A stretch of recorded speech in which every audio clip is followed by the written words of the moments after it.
প্রিয় সাংবাদিক ভাইরা, এমনকি ছাত্র জনতার বুকে সরাসরি গুলি চালিয়ে হত্যা করা পুলিশ, র্যাব সদস্য, বিজিবির সদস্যদেরকে এখনো পর্যন্ত সরকার গ্রেফতার করতে পারেনি। প্রায় 2000 শহীদ হয়েছে, 30,000 আহত যোদ্ধা। এখনো পর্যন্ত র্যাব, পুলিশ, বিজিবির 2000 এই খনি অফিসারদেরকে গ্রেফতার করা পর্যন্ত হয়নি। এর পিছনে কি কারণ রয়েছে আমরা সেটি জানতে চাই।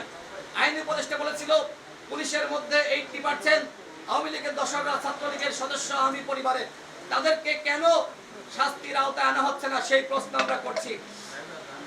আমরা লক্ষ্য করছি আওয়ামী লীগের সন্ত্রাসীরা এখনো পর্যন্ত ধরাছোঁয়ার বাইরে।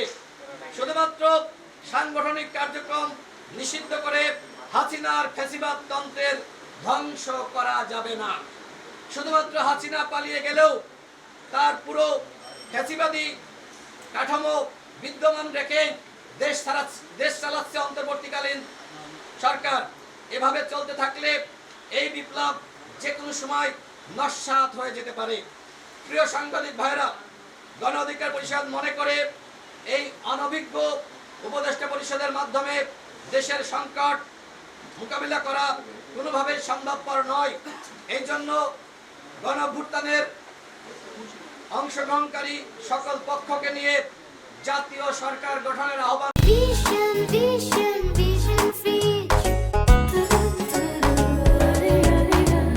করছে গণ অধিকার পরিষদ।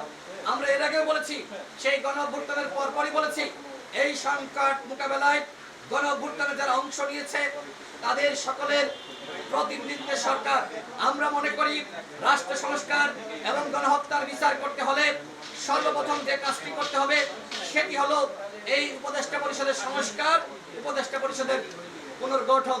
সরকার যে কয়দিনই থাকুক না কেন, আমরা মনে করি এই সংকট মোকাবেলায় সরকার যদি আগামী 6 মাসও থাকে বা 8 মাস বা 10 মাস থাকে, এই সময়ের মধ্যেই জাতীয় সরকার গঠন করতে হবে অথবা উপদেষ্টা পরিষদের সংস্কার বা পুনর্গঠন করতে হবে।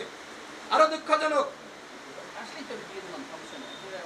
সরকারের মেয়াদ 9 মাস অতিবাহিত হয়েছে, কিন্তু আমরা এখনো পর্যন্ত আহতদের পুনর্বাসনের কাজ নিয়ে সরকারের দৃশ্যমান পদক্ষেপ লক্ষ্য করছি না। শহীদ পরিবারকে পর্যাপ্ত ক্ষতিপূরণ দেওয়া হয়নি। সরকার এখনো শহীদ এবং আহতদের তালিকা তৈরির কাজ শেষ করতে পারেনি।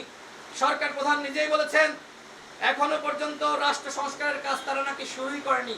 বিবিসি সাক্ষাৎকারে তিনি এই কথা বলেছেন। গণহত্যার বিচারে আমরা লক্ষ্য করছি সরকারের দীর্ঘ সূত্রতা। আর এই জন্য আমরা দাবি করছি দ্রুত সময়ের মধ্যে বিচার সম্পূর্ণ করে আওয়ামী লীগকে নিষিদ্ধ করতে হলে অবশ্যই 5টির অধিক ট্রাইব্যুনাল গঠন করতে হবে। যদি একটা ট্রাইব্যুনালের মাধ্যমে আওয়ামী লীগের বিচার করতে 10 বছর সময় লাগে, তাহলে 10টি ট্রাইব্যুনাল গঠন করলে সেই বিচার 1 বছরের মধ্যে সম্ভব। কিন্তু ট্রাইব্যুনাল গঠনের সরকারের এই যে গড়িমসি আমরা লক্ষ্য করছি। আমরা মনে করি আওয়ামী লীগ যে অপরাধ করেছে দ্রুত সময়ের মধ্যে অবশ্যই তাদের বিচার সম্পন্ন করতে হবে।